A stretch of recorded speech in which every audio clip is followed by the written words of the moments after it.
What is up, Steelers Nation? Thank you so much for jumping on to another episode of All Steelers Talk. I'm your host, Noah Strackbine, joined always by my man in the corner, producer Nick Belsky. Find us on youtube.com/All Steelers Talk or subscribe anywhere you get your podcast. The Pittsburgh Steelers, it is their day off at Latrobe at St. Vincent College in the middle of training camp. We are 4 days away from the preseason opener. We are 2 weeks through training camp. It's a wild time for the Pittsburgh Steelers, a moment where we thought we'd only be talking about, oh, how good is this team? Where can it go? Is the hype real? Instead, we're talking about a possible quarterback competition that is only heating up and really hasn't even started. Where that's going, where that's headed, and has it taken a turn that we maybe didn't see coming? Meanwhile, we got some pretty crazy news and notes to start this weekend. It's a beautiful one here in the Berg. I'm excited to get back up to Latrobe, Pennsylvania tomorrow. You'll be there as well. I'm right there, right? You are correct. Yeah, I'll be up in Latrobe tomorrow, so I'm excited to actually see these guys in person for the first time this year. And like you mentioned, we're 2 weeks into training camp, and at this point, we thought, okay, maybe main storylines would die off. We would just have training camp, people putting in work, and that's it. They have not been shy of storylines all training camp long, and it only seems like it's going to get even more crazy over the next couple of weeks. Yeah, it's a while. I mean, coming into training camp, what was the biggest storyline that you thought was going to happen, that you thought could have come out of St. Vincent College? I didn't think much of the quarterback competition going into camp before all the Russell injury news happened. The biggest thing that I was looking at was the Cam Hayward extension. And as of right now, that is 8th, 9th on the list based on everything else we've seen over the last 2 weeks. So yeah, I thought it was going to be the Cam Hayward extension. Was he practicing? Would there be talks? How much would he be involved? And that has kind of become a non-story to this point. It's still in the background somewhere, but everything else has just passed it up to this point. Yeah, if you had to ask me, or if you did ask me going into training camp, we probably address this. It's how long do you wait before a wide receiver trade? When does that go down? And instead, the wide receiver trade has faded into almost nothing. We obviously are still going to talk about it because it's still there in the back of everybody's mind. But the quarterback competition wasn't even on the list. We were downplaying it. We were trying to warn everybody forever. Hey, this is not a real quarterback competition. Here we are. We are 2 weeks through training camp.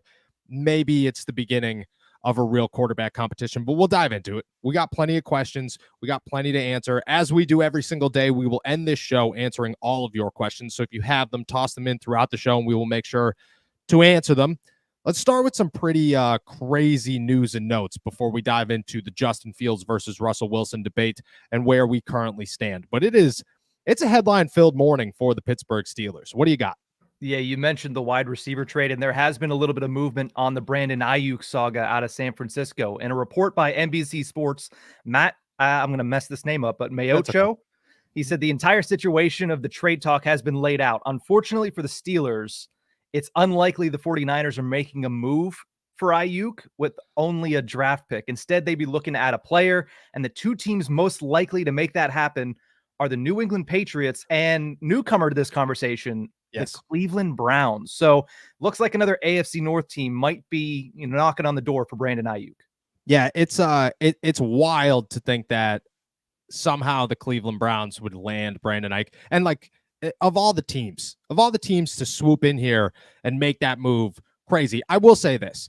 In that report, it's Amari Cooper for Brandon Aiyuk. That's what lays out, and that's how it's going to go down. I could see that happening, but if the Pittsburgh Steelers are sitting there with the same mindset of trade somebody for somebody, you could come up with a name. It's not the best name. I'm not trading Alex Highsmith for Brandon Aiyuk, no chance. And to be totally honest, where I stand with the wide receiver competition and where everything sits, Brandon Aiyuk is obviously 100 times better than Van Jefferson, but Van Jefferson has looked pretty okay, and Calvin Austin has looked okay. And to be really honest, if somehow Justin Fields does pull this entire thing off, I don't think the offense needs another wide receiver. I look at it and say, what you got with the quarterback that is this good, I think you can make it work. Making it work and being where you would be with Brandon Aiyuk is two totally different conversations, two totally different levels of play.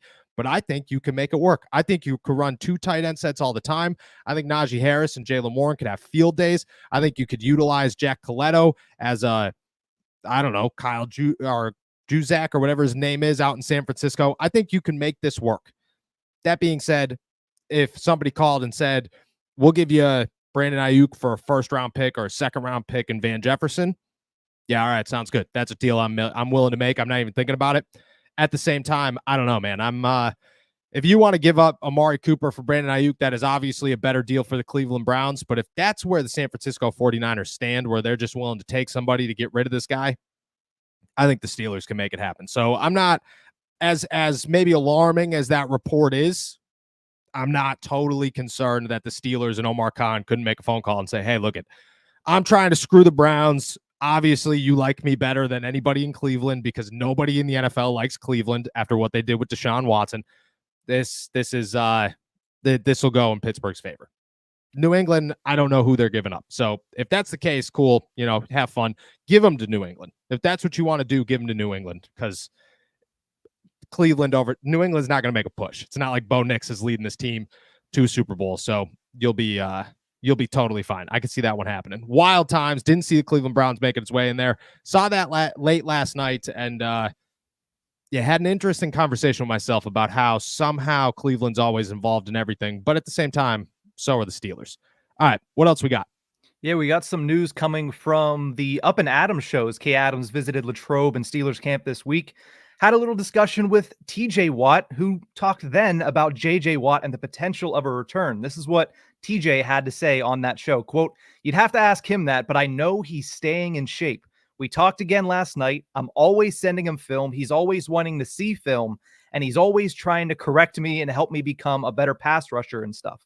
So he definitely is still interested. I don't know how real all that conversation is. You'd have to have that with him, but who knows?" Look if you watch that interview, which it's a little TikTok clip, and I think I'm the only one that ran across it. I was doing what everybody does at 10:30 at night, and that's sitting on your couch scrolling through TikTok endlessly with your wife sitting 4 feet from you, and neither of you are speaking words to each other. That's how I ended my Sunday, and I came up on that one, and I looked at her, and she looked at me. She knew exactly where this conversation was going, and I was like, "You think JJ is going to come out of retirement?" And she's like, "I don't even know who that is." I was like, "No, you know enough to know he's coming out of retirement." Look, I don't know how real those conversations are, means that there are conversations. Now, would JJ come out of retirement for the Pittsburgh Steelers? That's a whole other conversation to be had. Where does he fit in the defense? If I'm being honest, who cares? The Steelers are a team that could make a Super Bowl run. They look damn good on the defensive side of the football right now. If you're JJ Watt and you're saying, I don't want to get injured, I just want to come back and play some football, come join Cam Hayward and Larry Ogunjobi and Dean Lowry and DeMarvin Leal and Isaiah Loudermilk. And I mean, you could play on the outside if you want with familiar faces like TJ and Marcus Golden, Nick Herbig, Alex Highsmith. You could just work yourself in there. You don't need to be a starter. You don't even need to be a key piece to this. You just show up, and now the Steelers have way too many pieces, way too many players, and that's totally fine. It is never a bad idea to have good talent. And if you want to get JJ for cheap, man, whatever. Like I'm all about it. In my eyes, that was a real conversation. Like JJ is really thinking about this. I think it's only a matter of time before something happens. But at the same time, I think it's only a matter of time before JJ like passes that line, crosses the bridge, and he's officially like, okay, look, I'm done. This is the end of it. Right now, it's a little tough for him. He's having those what do they call them? Graduation goggles, where everything just looks a little bit brighter on the other side. The grass is greener. You miss it a little bit. Yeah, but I don't know. If I'm the Steelers, I'm not even waiting. I'm calling right now. JJ, come to practice for a day. Just hang out with the guys. You don't have to dress. We're not signing you. Just come hang out for one day, 24 hours. Spend a night in the dorm with your brother. I think it could go down. Am I crazy to think that? No, and if it's going to go down, it's going to go to one or two teams. It's going to be the Texans or the Steelers, and honestly, what he's going to be doing is hunting for a Super Bowl. He'd probably love to return to either team. The Texans are young, exciting. They have a great defensive-minded head coach there in DeMeco Ryans, so that would be a great fit for him. The Pittsburgh Steelers, though, I don't remember where he was talking. Obviously, now that he's in the media, he talks a lot on a lot of different platforms, but I remember him saying that there was a chance towards the end of last season that he joined the Steelers whenever those injuries were occurring. And he said, there were some discussions, but at the same time, and he beat around the bush, but this is the last chance. You mentioned it. There's opportunities, but the further we get away from this thing, the less likely it is. This is his last chance because there's been players that have taken a year off. I mean, shoot, look at last year with the Steelers. They pulled Myles Jack off of the couch, and it's not that he was great, not that he was a superstar, but he held his own as a starting inside linebacker for a team that pushed into a postseason when he was in that position. Bringing back JJ, and I get it. He doesn't have to be the starter, but the Steelers' two defensive ends have had injury history recently in Hayward and Ogunjobi. So it's never a bad thing to have more talent. And even though he's taken a year off, it's JJ Watt. That is talent no matter what. So again, if the door is open on his end, the Steelers have to be considered one of the favorites. And I don't think it's out of the realm of possibility the door is open on his end. But again, none of us truly know except for probably TJ that didn't want to let it on and JJ himself. Look, I think that the Texans are probably the favorite to land him if he ever did come back. But I do believe that if you could get past, there will be a fear element to this. And this is just strictly a guessing. But I would imagine there's a fear element of, I don't want to go play with my brother and stink. And then everybody remembers that I stunk when I played with my brother and forgets all the great stuff. You get over that fear, you get past that fear. I have a hard time. Like if I have a hard time, if my brother's calling me saying, hey, come try to win a Super Bowl with me. I've never won a playoff game. I need your help to win a playoff game. And JJ's gone, yeah, I think I might do that. Like it sounds too enticing. I'm going to leave that door open. That was a good one by TJ, man. TJ doesn't give much. That was one where I was like, that's the perfect interviewer for that. Kay Adams was the perfect interviewer for that question. And the fact that she pressured him, that she was like, no, that's a BS answer, man. Is he coming back? And he was like, yeah, maybe. That was great stuff. Yeah, he's in great shape. She's like, good. That's the headline we needed. And I'm like, that was it. That was exactly what they were looking for. So yeah, shout out Kay Adams. That was an excellent interview. And we'll see. JJ, you want to come announce it? We got a podcast where you could announce it. No worries. We'll adjust our schedule. All right, let's dive into the biggest topic of conversation when it comes to the Pittsburgh Steelers, and really a topic of conversation that if you asked me 2 weeks ago, week and a half ago, hey, is there a quarterback competition in Pittsburgh? I'd tell you no. If you asked me a week ago, hey, is there a quarterback competition in Pittsburgh? I'd tell you no. If you ask me today if there's a quarterback competition in Pittsburgh, I'll tell you there should be. I don't know if there is, and I'm going to lay out everything I possibly see here, but I think there should be. So I'll start with this. I believe the Pittsburgh Steelers are hinting at us that Russell Wilson is still the pole position starting quarterback in Pittsburgh. And that is simply because every time Russ does take a snap, it's with the first teamers. Once in a while, it's the first guy. He's the first quarterback on the field. He'll go out there. If it's 7 shots, he is the first quarterback out there. He's the one taking the snaps. And to me, that's them just saying, hey, you're still the guy. Justin's still your number 2, even though Justin's playing more and more because you're dealing with a calf injury. But I think it's their sign to say, hey, look, if Russ is still the dude, we'll temper expectations. This is still a pole position starting quarterback battle. That being said, there are reports from Tom Pelissero saying that there's optimism that Russ can return this week, most likely tomorrow.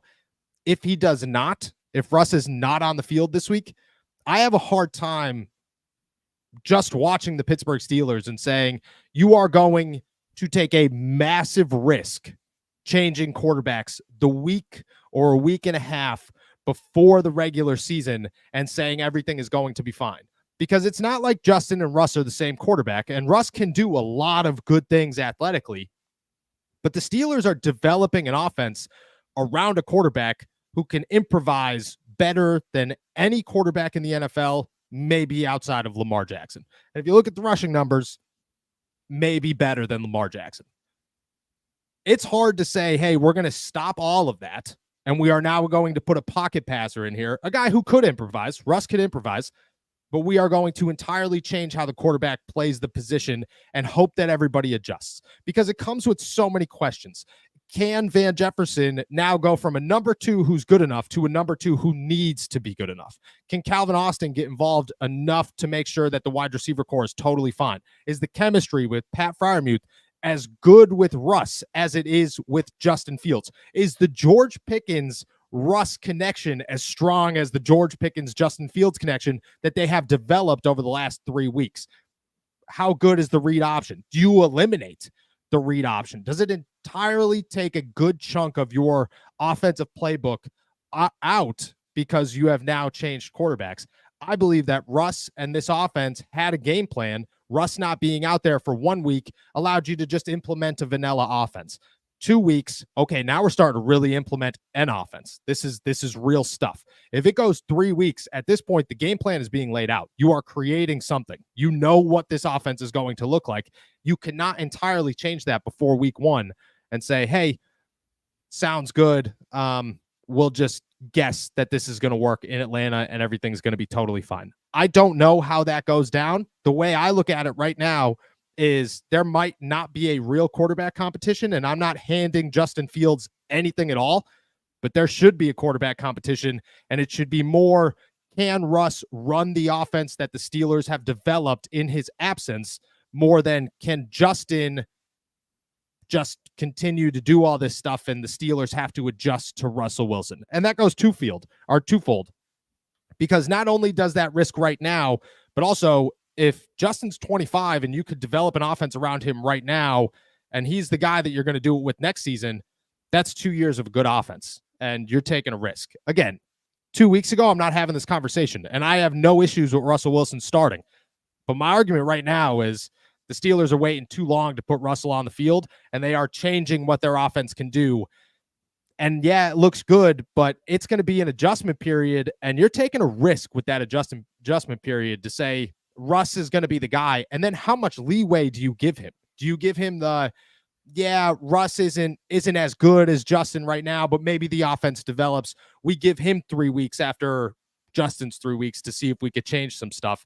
We give him 2 weeks into the regular season. Like, what's the leeway before you say Russ can't handle this type of offense? It's just too many questions in my head.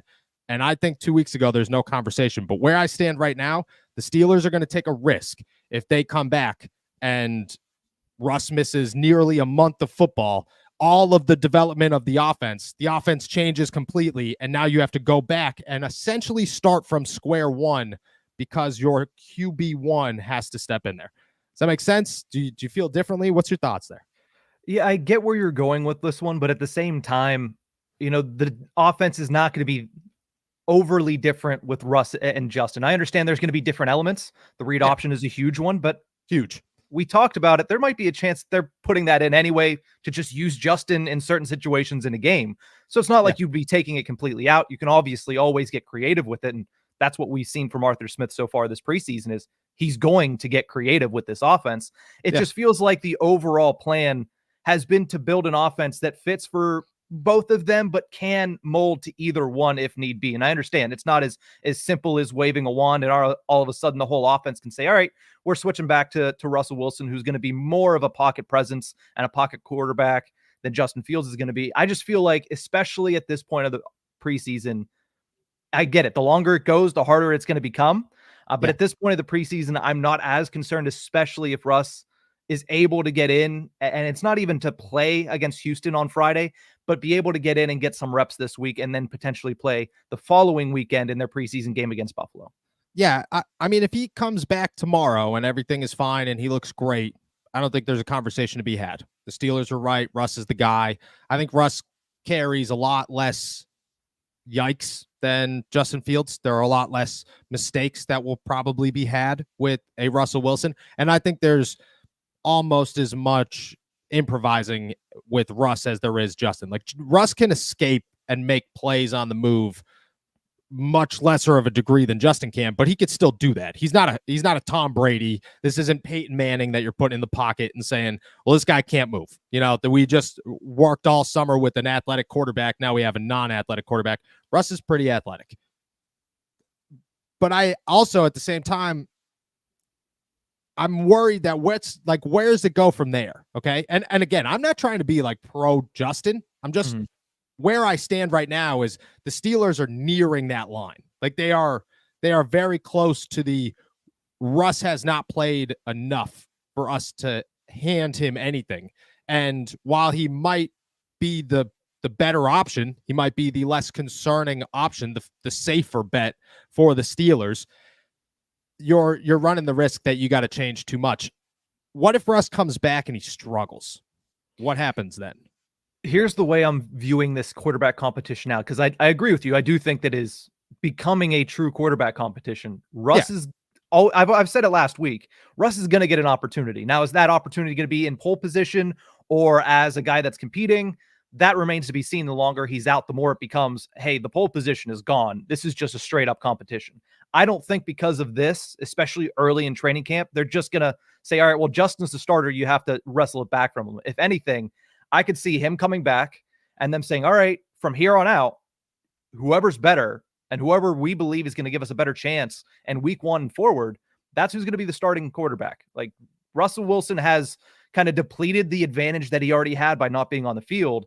I think that he's still going to get a chance to compete, and I think they're still going to hold them at about an equal standard when he gets back onto the field. I think that's what the first 2 weeks have done, is they have erased Russell Wilson's advantage, and now it's, who can win this job? Who looks better? Who has a better rapport with our wide receivers? Who do we think can run and operate this offense better? And as you mentioned, a factor into that is going to be how many more doors does having a guy as athletic as Justin Fields open for this offense than Russell Wilson? And if his experience, if his leadership doesn't outweigh those doors that can be opened, then it's Justin Fields' job. But I do think there's going to be a pretty even opportunity for both quarterbacks once Russ gets back onto the field, as long as it's not 3 weeks down the road. Because at that point, it's obvious. Yeah. Do you believe Mike Tomlin really will give them an even opportunity? Because Mike Tomlin has made it very clear time and time again that Russ is in the pole position, and continues to make it clear that Russ is in the pole position. And to be honest, if me and you were running the team, first off, that team would be garbage. But pretty much. But we could see it from our perspective of things. We don't make those decisions. Mike Tomlin does. And we all know Mike Tomlin is stubborn at times. It's stubborn to a fault a lot of times. Do you think that in his head, he's thinking the same thing that everybody else is, where it's at some point, this has to become an even playing field for both of his quarterbacks? I think that he obviously has more of an idea of what the plan was going in. So it's automatically going to be different, because I don't think very many people are in tune with what the plan was going in if this didn't happen injury-wise with Russ. Yeah. But he's seeing the same things you're seeing day in and day out. There has not been one rep outside of in the classroom that Mike Tomlin has seen that you haven't seen, and not every other reporter, fan that has been in Latrobe has seen. You understand how good Justin Fields has been. Yeah. You have to put them on an even playing field. And I think even putting him on an even playing field is favoring Russ because of how good the reports have been on Justin Fields. Yeah, I agree. I think at this point, if it's up to me, Justin's your week 1 starter unless Russ really comes out here and balls. And I'm not I'm trying really hard. I'm not a pro Justin guy. I've actually gotten a lot of DMs from people being like, dude, do you hate Justin Fields? I'm like, no, I'm just telling you guys what I'm seeing. I'm trying to be as unbiased in this situation as possible. But the Steelers offense looks exciting, man. And you're going to see it tomorrow. That's the biggest thing. That's what I'm excited for you to get out there and see, is that the Steelers offense looks exciting. And now that I say that, Russ will be the guy that's back out there tomorrow, and you will see none of it. But which is fine. That's also a good thing to see. But the Steelers offense it looks like Justin's biggest issue is he has a hard time pulling the trigger. It's whether the game's going too fast for him or he's just that indecisive, who knows? His biggest issue is, if you are going to run a quick out route, he's not going to hit you. He's not even going to think about it, because by the time his brain says throw the football, that route's already been ran. It's over. But where he excels at is where the Steelers are trying to excel at, and that is making plays that shouldn't be made and running the football and improvising and being hard-nosed, slam you in the face, just hard-nosed football. Old school Pittsburgh Steelers football. And that's where Russell Wilson fits. He's super athletic and he's got a crazy arm, but all he really needs to do is find George Pickens and run the football well. And the Steelers could win a lot of games. They could be a Baltimore Ravens with probably a better option at wide receiver because of George Pickens, and honestly, a really good tight end in Pat Freiermuth that could match the production of Mark Andrews. So they have the game plan in place, maybe a better tight end core when it comes to number 2, because Darnell Washington, Michael Pruitt, man, they could block for days, and Isaiah Likely's a good tight end, but I don't know if I'm putting him up against those two. I just think that the makings are there for what Arthur Smith wants to do, and now he's got to adjust. We'll see what happens, but in my head, I'm with you. Like, it's got to be even playing field once Russ comes back, and I want to see what Russ can do. That's the other part of this, is Russ has to be given an opportunity. This can't just be Justin Fields' job.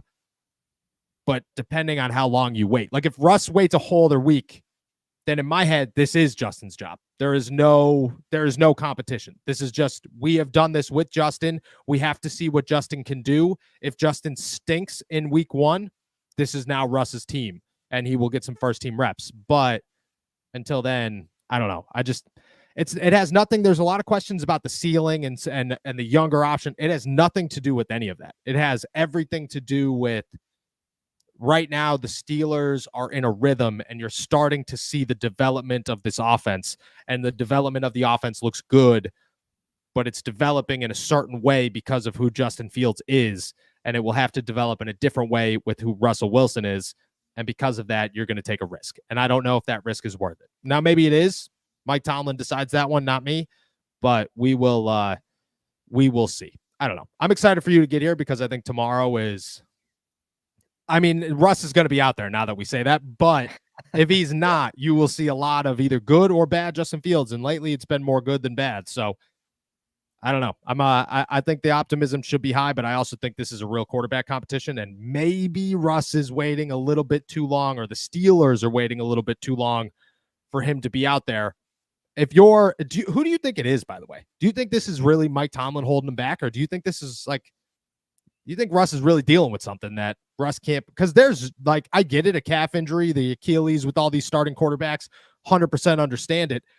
It's training camp. Don't run around, just throw the football. You've been doing that anyways. I mean, there's got to be right? Like, you could tell Russ to go out there in team drills and throw a football and not run or move the pocket. Like, I think that's okay to do. Why are you not doing it? Do you think it's a little bit worse than we think, or you think this is really Tomlin just being Tomlin? I mean, the whole time we're looking at a calf injury, I just keep thinking back to Joe Burrow last year, where they're like, it's not a big deal. He'll be fine. It's not a big deal. He'll be fine. He sucked for the first 3 weeks of the season. And that was Joe Burrow, who, after those first 3 weeks, before he got injured again in a completely different injury, that was, I think, his thumb, looked very good. Like, looked like Joe Burrow that took them to a Super Bowl. Yep. And then he got injured again. But again, that big difference between what he was at his best last year and what he was at the beginning of the season because of that calf was ginormous. Now you have a 35-year-old quarterback doing it. So I understand the, slow playing it, making sure, hey, he needs to be 100%, because if the Steelers get off to a slow start, we've talked about it since that schedule came out, it is a death sentence nearly for the Pittsburgh Steelers based on what they have to face late in the season. So I can see them saying, all right, listen, we need to be slow with this. I don't think it's Russell Wilson, though.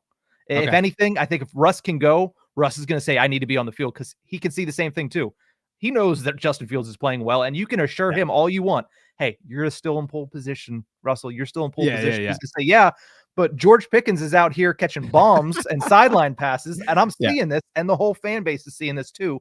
I want to be out there. So I don't think that it's he's healthy enough to play, but they're holding him back. I think it's something where he's probably not healthy enough to be 100%, and they're saying, listen, we cannot risk losing you or having you less than good enough to start the season.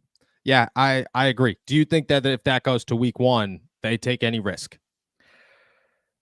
If it goes the whole way to week 1 where he's practicing at the way that he's been practicing, you have to go to Justin Fields. You have to Justin Fields. Yeah. Do you think at that point there's any shot Russ starts a game for the Steelers in 2024? Or really at all? Yeah, I think there's still a shot, because we did see Russell or Justin Fields stink, have some pretty bad, some pretty bad games with the Chicago Bears. So if that happens, you could obviously see Russell potentially get a shot, because it's not like he's Mason Rudolph. There's not a little bit of clout coming with him behind. If you're struggling, people are going to want Russell Wilson, and I think there's going to be a chance. So even if he doesn't start week 1, I think there's still a chance. But again, at that point, that's when you don't want it to be, because at that point, that means Justin Fields had struggled enough to where you said, all right, we need to make a quarterback change again. Yeah, it's getting real complicated for the Steelers. Look at one calf injury changes everything about everything that we're focusing on. But to be honest with you, I'm having a blast focusing on it because it's like a real quarterback competition, but it isn't a real quarterback. I'm just having a blast just watching some football and saying, maybe a guy's going to get a shot. Maybe a guy's going to get a shot. And all guessing what Mike Tomlin's thinking is, yeah, that's my favorite thing to do. Yeah, like you have no idea what's in the head of that guy, and he's never going to tell you. So it's a good time. It's a good problem to have. All right. With that said, that's all on my agenda today. There are a lot of questions out there, and I'm excited to answer all of them. If you have more, and let's start with this one. Why was the quarterback pushing it? He shouldn't have been. And I have heard some really good things about the Steelers' new strength and conditioning coach. And like, I think that guy's top of the line, which makes me wonder if it was him, if it was Russ being like, I'm going to do it, man. I'm going to show the guys I'm the first one on this sled. I don't know, but should never be pushing a sled. All right. With that said, if you guys have questions, go ahead. You got something? I was going to just go into the questions if you have them. Oh, yeah. All right. If you guys have more questions, make sure to toss them in the chat. We're going to answer all of them before we get out of here. All right. What do we got? Let's go to Vibing with the Dogs, who says, do you commit to Russ or Justin? Because I feel like whoever they decide to go with is the one that gets the extension. Your thoughts, or am I tripping? I don't think whoever they decide to go with gets an extension. I don't think that's guaranteed. I think it's far from guaranteed, to be honest with you. I don't know how the quarterback situation shakes out. You got to really impress. Like, if you're Justin, you have to look good enough to where in the next 2 years you could win them a Super Bowl, because in 2 years you're going to cost too much money to win them the Super Bowl. But if you're Russ, you got to look like you're going to win a Super Bowl next year. Like, this year is the extension year. Next year is you better win a Super Bowl. Otherwise, this was not worth it. I think it's far from guaranteed that either of them get an extension if they're the guy, but we'll find more of that out as the season goes on. Let's go to Dalton's question, who says, without looking, do you know the Steelers' leading rusher in 2002? I'm going to guess 2002. 2000 and I'm going to guess maybe something crazy like Cordell Patterson, but it's probably that's Jerome Bettis. It was Jerome Bettis like prime, correct? He showed up in 2002 or 2003. If I'm reading this correctly, it is Amos Zeroui. Yeah, no. Yeah, no. No, I got no idea. Yeah, he had 762 yards rushing. Who was the number 2 leading rusher on that team? Jerome Bettis with 666. Shout out. Did he play all 17 games? 16 games? Jerome only played in 13. Yep, something had to happen. All right. That makes sense. Let's go to Vibing with the Dogs, who says, do you extend Justin now, or do you still wait and risk the chance of having to pay him more money than the Steelers probably initially thought? I don't think Justin's going to accept an extension right now. I don't believe that. I think that he's played himself into a position where him and his agent are sitting around talking and saying, you put some good tape out there with the Steelers this summer. There is no reason for you to ink a short-term deal right now. Next year, I could see a Jordan Love conversation where it's like, hey, we're going to pay you $7-8 million in year 1, and then year 2 we're going to backload it to where you're getting like 20, and then you could sign a massive extension after that saves them 2 years. You'll have the thought of like, hey, we could win a Super Bowl in that timeline, and then maybe you get 50 plus. So that's where we stand. Let's go to Chris's question, who says, guys, Houston is loaded at wide receiver. If the Aiyuk trade never materializes, is Houston our most likely trade partner, and who fits our scheme the best? I mean, John Mechie is the guy that if I don't understand why no one has called the Houston Texans. Maybe they have called the Houston Texans and nobody is budging, or they're not budging. Who knows? That's the guy I'm going after. Cheap, most likely, way more affordable, hasn't been given an opportunity. Maybe he deserves an opportunity. That being said, he's no sure bet. There's no guarantee that he comes to Pittsburgh and he's good, because he hasn't shown in the NFL that he's a dominant wide receiver. But I think he's got the upside. So I'd go Mechie as the guy I'm calling. If I'm feeling like a lesser than impressive name, Noah Brown makes some sense. But John Mechie, man, I'm taking a shot, giving up a 4th round pick for him. Let's go to Kaleo, who says, how are we feeling about this wide receiver room? Do you think we absolutely need a wide receiver 2, or do you think we would be just fine with the core that we have now? I think they'd be okay. So I'd look at it and say that if they don't make a move and you run the offense that you have ran to this point, which is 2 tight end sets, run heavy, read option, that kind of stuff, you could make it work with Van Jefferson being a guy who catches 500 yards and 3 touchdowns this season, and Calvin Austin having 400 yards and Roman Wilson having like 300 yards. I think that makes sense as long as George is over 1,000 yards and everything, and Pat Freiermuth is close to 1,000 yards. Like, you can make it work. That being said, if you're going off of, hey, we want an elite wide receiver group, our passing game is going to be more involved than we have shown so far, you got to go get somebody. Because right now, I think the wide receiver core looks good enough for the offense that the Steelers have in store for us. If that's not the case, like if Russ comes in here and the offense changes, I think you got to make a move, because I don't think they're good enough for a more pass heavy option or offense with less running options at quarterback.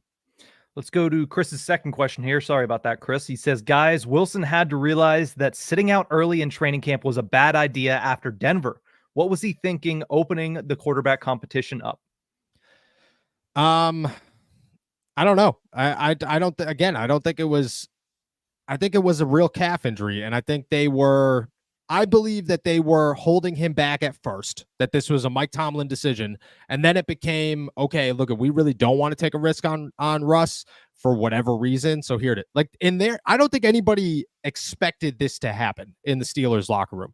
I don't believe Mike Tomlin or Russell Wilson or anybody outside of Justin Fields was sitting around going, Justin Fields is going to impress people enough where this is going to become an issue. I also don't think that the expectation was for Russ to miss 2, maybe 3 weeks of training camp. I think it was a week, and then everything would have been totally fine. You would have been ramped up. Mike Tomlin said at the end of last week, like, Russ is going to start doing some team stuff.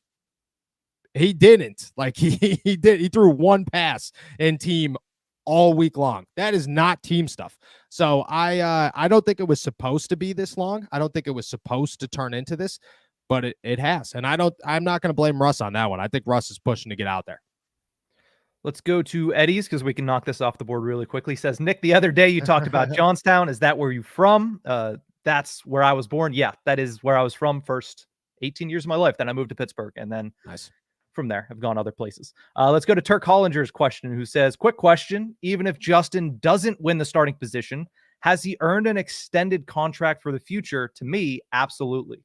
Nope. I disagree. And I understand where you're coming from, but I mean, what's that? And I want to know what the numbers are first. Like, if Turk, if you're sitting here thinking absolutely a 2-year deal, $5 million a year, yeah, no doubt. If you're thinking a Jordan Love contract, yeah, no doubt. I don't think Justin's going for that right now. I believe that he has shown enough where, because that's the thing, is this tape gets passed around to every team. Like, they make the announcement before Steelers practice, please don't give anybody a competitive advantage, blah, blah. If you think that other teams do not see this tape, you're crazy, man. You're crazy. Every team sees what Justin Fields is doing. They understand where he's at. He's in the eyes of a lot of teams right now. I don't believe that the numbers will work out right now. I think in a year, the numbers could work out a little bit better, or at the end of the year, the numbers could work out a little bit better for both sides, to where the Steelers could have a conversation that says, hey, we want you to be the guy. We could win a Super Bowl in the next 2 years, but we have to work out a number that's favorable. Whereas right now it's like, hey, Justin, we're going to try to lowball you, and Justin's going to say no. Let's go to the next question here, which is, do you think the Steelers might trade for DK Metcalf? I think Brandon Ayuk is overrated and requesting more money than he's worth. Deontay Johnson is better than him. Also, what about CD? Caleb, man, the Deontay Johnson take is a hot one, my friend. That is I don't know if I agree with that one at all, to be honest with you. DK Metcalf, it doesn't work for the Seahawks. There's like no reason for Seattle to trade DK Metcalf. That's where I come into a problem with this one. Like, why would the Seahawks even think about trading DK Metcalf? They're not pressed for cap space. They have a quarterback under contract. DK is already signed. Like, there's just no need to trade DK Metcalf. CD Lamb, I think, is in the same boat as Brandon Ayuk. And to be honest, Brandon Ayuk is much better than CD Lamb. So I don't know where you stand on him, but that one makes more sense than DK Metcalf in my eyes, but I don't think it's going to happen. Let's go to Dalton's question, who said, I heard someone say that Fautanu is the Steelers' future right guard. Do you see him switching to guard at some point? No. I think he's going to tackle. He's going to be their tackle. I have no worries that Troy Fautanu is going to be good in the NFL. Even if I don't think he should be the starter in week 1, I still think he's going to be a great right tackle for the Pittsburgh Steelers for years to come. Let's go to Joe's question, who says, morning, guys. Went to my first Friday Night Lights on Friday and enjoyed it. I was wondering who you thought won the linebacker halfback battle. I loved Queen and Najee, which got them all fired up. That's awesome. I'm glad that you got to look at it and you got to get there. Friday Night Lights is a different atmosphere, man. It's the best practice to go to. Outside of the first day in pads is usually like the most intense, but Friday Night Lights is just a different atmosphere. I'm not going to say anybody won. I think Jaylen Warren and Najee Harris I don't think it's fights. I think at this point it's Jalen and Najee and Landon Roberts and maybe Patrick Queen are just trying to fire some people up, man. Like they're trying to get chippy. They want this to be Pittsburgh Steelers hard-nosed, let's get in each other's face football. It's all love at the end of the day.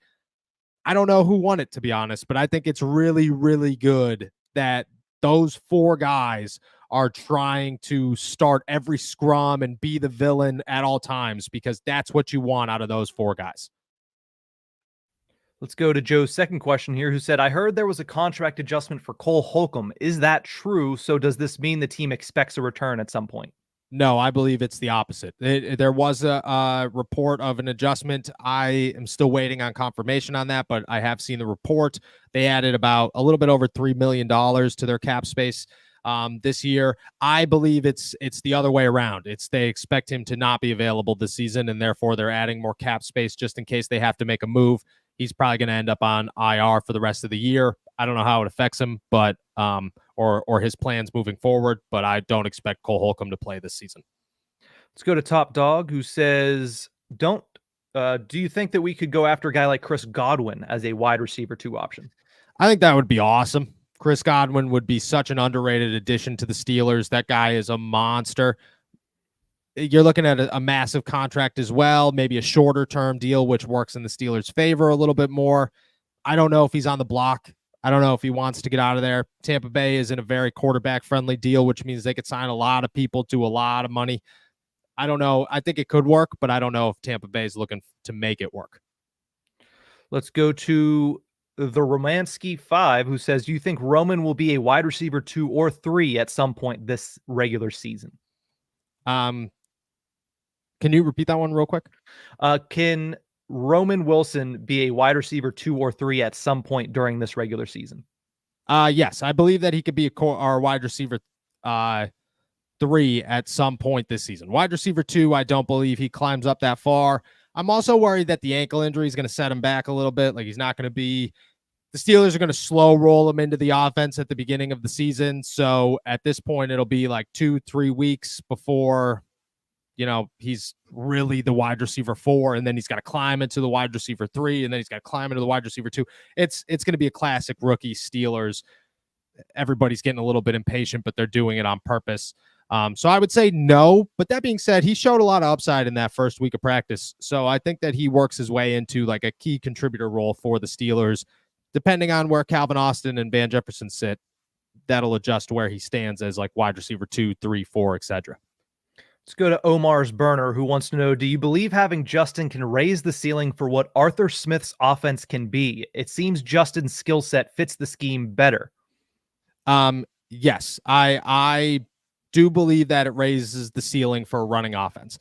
Now, that being said, I don't believe that the Steelers have to be hard strung on a running offense, that they can only be a running offense. Arthur Smith has had a lot of success throwing the football in the NFL. You could have a lot of success in Arthur Smith's offense throwing the football, and you don't want to only be a running football team.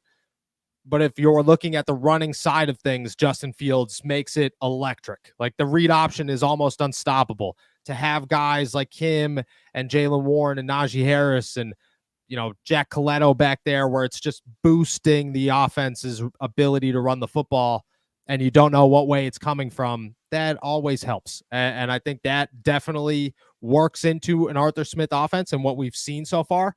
But at the same time, that's what goes back to the beginning of this conversation, where it's, how much does it change when Russ goes back in there? I don't know. I don't know what Arthur Smith's offense was supposed to look like compared to what it looks like right now. Let's go to Jonathan's question, who says, any news on Corey Trice Jr.? He's been quiet. Is there anything on him as of now? Yeah, I mean, he has been super quiet. He hasn't really been doing much team stuff, really no team stuff. If there are pads on, he's not out there in team drills. I think that's just the Steelers being slow to work him back, make sure that he's 100%, like a full 100% by the time he's back on the field. He's been working some 7-on-7 slot corner stuff, which I believe is a good role for him. Big physical guy who could move on the inside, is fast and athletic. I like that role for him. I don't know if he's better than Beanie Bishop, but he has kind of adjusted to that role. I think there's a place for him on the defense. If he can get out there and team, I don't know if that's going to be the case before week 1. Let's go to the next question that says, with the new kickoff, will the grading curve for making special team squad change a little bit, significantly, or not at all? I don't know. I don't know. Arthur or Danny Smith said, yes, but you watched the Hall of Fame game and there was almost no change to what was going on. So I have no idea. It's all the same guys out there for the Steelers this year than it was last year. So I would say no. I honestly, I thought it would boost guys like Cordero Patterson or like real strong kick returners. But the preseason opener was like nothing. There was no changes. So I don't know how it's going to adjust things. As of right now, I would say no. Donald Tillman says, do you think that the Steelers can win the division this year? Yes. I think yes. I think that's a quality yes. Yes. Let's go to Omar's Burner, who says, Noah, do you still believe the second week of August is it for a Brandon Aiyuk trade? Saw some reports from 49ers people discussing a trade more and more often. Yeah, I still think that right at the I don't think I ever gave an exact date, but yes, second to later half of August is where the end of training camp heading into the regular season is when I see that going down. There's no more excuses. At that point, the 49ers will be well aware of whether or not Brandon Aiyuk is going to play for them or not. That's when I say yes. So I would say, yeah. Once we hit the wall, I wouldn't say second week of August. That's next week, this week, really. So I would say no, but I would say the gap between the end of the preseason and the week 1 start of the season, end of training camp-ish area is when that'll go down, if it goes down. Let's go to Jordan's question here, who says, has Patrick Queen looked as good as you expected him to? Yes, that guy is a dog. Patrick Queen is going to be great. He's so fast. His closing speed is nuts. I think he's going to be great. I think he might be a little bit banged up right now, but I don't expect that to hinder him going into the season. So I'm excited for what he brings for sure. Let's go to Miles's question, who says, do you think the Steelers will lead the league in rushing if Justin Fields starts for them? I think there's a possibility. I think it would be awesome to have an AFC North where the 2 leading teams in rushing this season are the Baltimore Ravens and the Steelers, vice versa, whatever way you want to put them. But I think that would be some hard-nosed, old-school, classic AFC North football. I think the possibility is there for sure. Our buddy on TikTok, Marlon, wants to know, will the real test be the joint practices with the Bills? No, I think that's when we get some fights. And I think, you get to see some stuff. But no, I think the Steelers joint practices, I've never experienced a joint practice, but from what I've been told, joint practices are just very vanilla. Very, they dumb it down. They don't want anybody to see anything crazy on the other team. So they just, and the other team, both teams get to tape the practice, get to videotape the practice, so they'll have it all year. And obviously, if they meet in the playoffs, they'll have plenty of tape by then, but they don't want that going into the game. So it is very vanilla stuff. Let's go to Jim's question next. He says, so is it the QBs got better, so they're making the receivers look better than they are? Or do you think the receivers are way better nowadays and making the quarterbacks look better than they are? Because the bag's steadily climbing both ways these days. I think the salary cap is making a big adjustment and other positions are being devalued. So everybody's getting the bag these days. I mean, we're talking about not paying James Daniels $20+ million a season because that's where the guard market is. It's absurd. Every position is making bank. The running backs are not. So there are positions that are being devalued and positions that are being valued. And the quarterback and the wide receiver, it's a passing league right now. Eventually it'll switch and it'll become a rushing league again. That's the cycle that we're in. But yeah, I don't think it's anybody making anybody better. I just think the salary cap is climbing. And in 2 years, I mean, think about a $55 million a year contract in 2 years. Like, we'll be talking about 60 plus. So it's just going to, at some point, these guys are going to be making NBA money. That's just where we're at. Let's go to AJ's question, who says, if Justin wins the job, does Russell Wilson turn into a cut candidate? Former superstar quarterback, huge personality, not exactly a recipe for a good quarterback too. Yeah, let me give you a different perspective on Russell Wilson. Not saying that yours is wrong, just giving you the what I've seen from Russell Wilson. Incredible leader, very good locker room guy, extremely helpful to Justin Fields, very personable, and understands his role no matter what that role is, which includes being injured right now and letting Justin Fields control the offense without making any issues.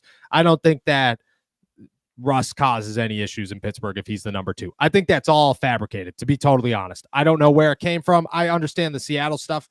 From what I've heard from both players and sources in Denver, is that everything that came out of there is nonsense. That all of the Russ is a weirdo and the guys don't like him. Nonsense. That everybody loved that guy and they wanted to be his teammate, and he was a great leader. So I have no worries about Russ as a number 2. Let's go to Vernon's question next, saying, morning, fellas. What's more likely, us keeping 6 wide receivers or 3 tight ends? 3 tight ends are certainly going to stay. I think it's a better question of, do you keep 5 wide receivers or 4 tight ends? And I think you keep 4 tight ends. I believe the Steelers keep Pat, Darnell, Connor Hayward, and Michael Pruitt. They're just, everybody deserves a spot. I think a better question than that is, do you get rid of somebody else like Dylan Cook or Spencer Anderson to keep, or Nate Herbig to keep Jack Coletto? Like, where do you cut the guys to add more of these bottom of the barrel, probably should make the roster guys like Michael Pruitt and Jack Coletto? And I don't know where you come up from, but 4 tight ends are almost guaranteed to stay. Trizzy Trey says, could Jacoby Myers be an option for the Steelers at wide receiver? From what I hear from Vegas, and I don't know how it happened, but over the years I've developed some very good sources in Vegas, that they're not looking to get rid of him. So that, because somebody asked me that during the summer, and I made a phone call and we had a good conversation, but the answer was no. So I don't believe Jacoby's on the market. Going to another wide receiver here, Jamar says, what about Jawan Jennings from San Francisco? Is that a cheaper option with good upside? I mean, he's a great option, but he just signed a contract extension, so he's not going to be on the market. San Francisco's not going to look to give him up after just signing him. Let's go to Travis's question next. Says, players looked pissed leaving Friday's practice and Friday Night Lights. Do you know anything behind that? No, I mean, I didn't see anybody pissed. I mean, they might just, players are scary human beings. So they're like, if you just like saw TJ Watt and Cam Hayward and Patrick Queen, Minka walking around, like, they're not happy looking dudes, you know? So I think that could be it. But no, I don't think anybody was upset. Let's go to Marlon's question, who says, who will be the week 10 offensive line if you could project out? I mean, I'd guess Troy Fautanu makes the starting lineup by then. I would guess Zach Frazier makes the starting lineup by then, but I have no idea. Like, I can tell you week 1, my guess is Dan Moore, Isaac Seumalo, Zach Frazier, James Daniels, and Broderick Jones. Let's go to Travis's question, who says, hasn't J.J. Watt signed a commentary contract for this upcoming season that would prohibit him from returning to the Steelers? Look at nothing. Contracts are contracts, and they are great, but they are always available to be null and void. And I believe that JJ could get it back. You know, if he was like, hey, I'm going to take this season off, I'll be back next season. JJ is a massive name, so he's not going anywhere. You know what I mean? I don't think that would become an issue. Yeah, I know it's, different levels, but Tom Brady literally said, I'll sign this contract, but I need a year off. I need a gap year, as it were. Yeah. I think J.J. Watt has enough clout to say, hey, I'm going to go play one more season. Then I'll come back and be able to do this for the next 20 years, and you'll still have J.J. Watt on your panel. So yeah, you'll be fine. Think they'd make that work. Travis has another question, though. So let's go to his second one that says, do you think there is any situation where the Steelers end up with both Russ and Justin again next year? No, I don't. I think there's a much more likely scenario where neither of them end up on the Steelers next year than there is that both of them do. Want to give a shout out to Jess here. Appreciate you. Definitely appreciate you. Let's go to Coach T. Maybe Coach Tomlin. We'll have to wait and see. I hope not. Man, I hope not. Says, how do you guys feel about the safety room? Coach Tomlin wants to know. It's a great room, to be honest. And Deshaun Elliott looks great. Demonte KZ fits in perfectly. Minkah is Minkah. It looks good. You know, Cam Sutton's working a little bit back there, which I think helps in the back half of the season, especially if Beanie Bishop is a monster, which right now he looks like a monster. So I love the safety room. I think you need a fourth, but you could figure that out or hope that nobody gets injured later in the season and kind of adjust as you need to. Darius Rush could play safety as well. There are options, but yeah, it looks good. It looks real good. Let's go to James's question here saying, with the new offensive line and new quarterback and OC, how long will it take to gel? Game 4? And are you worried at all about that? No, like I mean, if Russ is the week 1 starter, I am a little bit worried. If Justin's the week 1 start, I'm not. Like, you've gelled. You've had everything. You've had the time. Like, you don't need a full season. You don't need full week, 4 weeks, nothing. The offensive line isn't good. The only change that's going to come on the offensive line is Zach Frazier. Dan Moore is going to start week 1.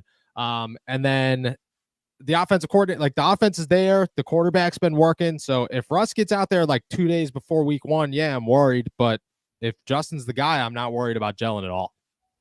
We got a couple of questions about the fullback position, aka Jack Coletto. Broderick started it with, are we going to see some Dan Kreider-esque lead blocking from the fullback position this season? And then Robert said, does Coletto have the ability to also carry the ball, or is he just a blocking fullback? Coletto could do it all, man. That's my thing with Coletto. People are comparing him to Taysom Hill, and like, I think Coletto's. I don't know how you don't keep Jack Coletto on the roster. He's a good special teamer. He's fast. He could block, like he could catch the football. You don't need him to do any of these things except for play fullback and some special teams, and he could do them both. I'm a big Jack Coletto guy. He could do everything. I think you are going to get some hard-nosed fullback blocks this year, and it's going to be electric. Like, there is nothing more exciting than a running back and a fullback working their way around the edge, and the fullback just lightens somebody up to create a hole so that Najee goes 25 yards. Like, that is the most electric play in football, hands down. That's what I think is going to happen this year. Turk's calling you out a little bit here in this next one, saying, to show no favoritism, are you going to wear a field shirt at some point? You know, you have to be ribbed at least once a week. Look, I wore the Rush shirt on purpose today because we were talking some quarterback stuff. We don't have I didn't make a Justin shirt. We didn't make Justin shirts because we fell for the pole position. Yeah, they're coming. Don't worry. Don't worry. The day he is named the starter, the day shirts will be released. So keep an eye out. blackandgoldapparel.com. That was a good one. Since we're talking about quarterbacks, Damon wants to know, any chance they keep Plumlee over Allen? Tomlin seems to love him. Nah, Tomlin does love him. Plumlee's easy to love, but no, Kyle Allen, he has his good days and his bad days, but he looks like a good QB3. Plumlee looks like he's going to be a hell of a UFL player, man. A good one. Real good one. But no, he's not an NFL quarterback, unfortunately. The return of potatoes salad trying to make their way to the dinner table at the Strackbine household says, finally caught you live again. I hear people saying the Steelers are not in a championship window. Am I crazy thinking we have the best defensive 11 in the league, especially after Sutton comes back from suspension? Yeah. I believe the Steelers Super Bowl window is open. There are a lot of factors in there, and the biggest one being a guy named Patrick Mahomes and how good the Kansas City Chiefs are. But I believe that the Steelers are certainly in a championship window. You have one of the best defenses in football. You have a good offensive coordinator. You have a ridiculous running game. And you have Mike Tomlin, man, which I get it. He needs to win some playoff games, but he's still Mike Tomlin, and he still makes a difference. So, and Omar Khan's going to do whatever he needs to do. He's determined to win a Super Bowl. So, yeah, I would say the championship window is open, of course. Since Sutton was in that question, let's go to a couple other Cam Sutton questions that were asked. Jamar wants to know, with Sutton's suspension, is it even worth keeping him on the roster? And Vernon wonders, could you see him transition to safety if things work out with Beanie Bishop in the slot? I could see him transition to safety. I could see him just being a utility piece. I mean, he could work the outside. He could work the inside. He could play safety. That's what Cam Sutton specializes in. And to go back to the first question, that's why you keep him, because Cam Sutton is a quality player in the NFL, like a really quality player, starter on almost every team in one position or another.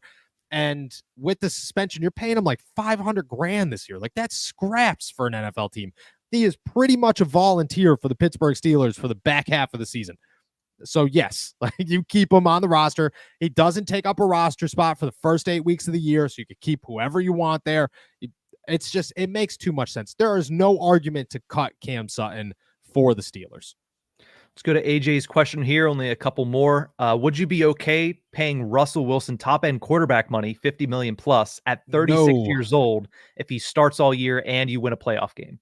If Russell Wilson wins a Super Bowl for the Pittsburgh Steelers this year and he asks for $50+ million next year, I'm letting him walk.